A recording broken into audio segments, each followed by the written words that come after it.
தரப்பட்டுள்ள எண்தொடரில் அடுத்துள்ள 2 இலக்கங்களை கூட்டும்போது விடை 12 வரக்கூடிய சந்தர்ப்பங்கள் எத்தனை?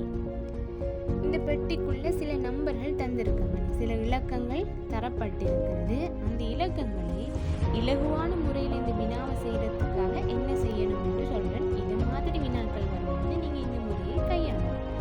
இப்போ இந்த பெட்டிக்குள்ள என்ன நம்பர் எல்லாம் இருக்குன்னு பார்த்தா 5, 8, 4, 3, 6, 7, 9.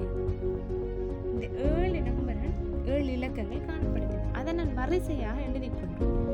இந்த பெட்டிக்குள்ள 3 இருக்கிறது, 4, 5, 6, 7, 8, 9.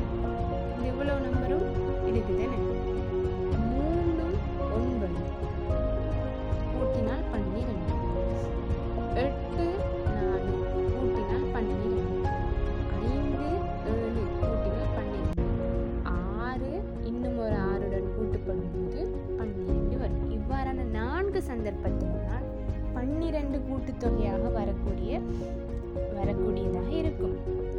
சரி, இப்ப இதுல அடுத்தடுத்து அந்த இலக்கங்கள் இருக்கும் போதான சந்தர்ப்பத்தை தான் கேட்டிருக்காங்க. அப்படி என்றால் 9, 3 அருகிலே இருக்கணும், 8, 4 அருகிலே இருக்கணும், 5, 7 அருகிலே இருக்கணும், 6, 6 அருகிலே இருக்கணும். அவ்வாறான சந்தர்ப்பங்கள் இந்த பெட்டிக்குள்ள எத்தனை தடவைகள் இருக்குதுன்னு பார்த்தால் அதுதான் இந்த வினாவுக்கான விடையாக அமையும். சரி, நாங்க பார்ப்போம். முதலாவதாக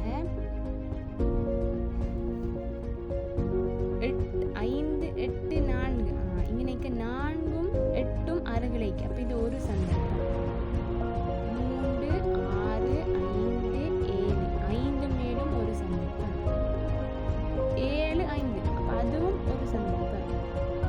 9, 3 அது ஒரு சந்தர்ப்பம்.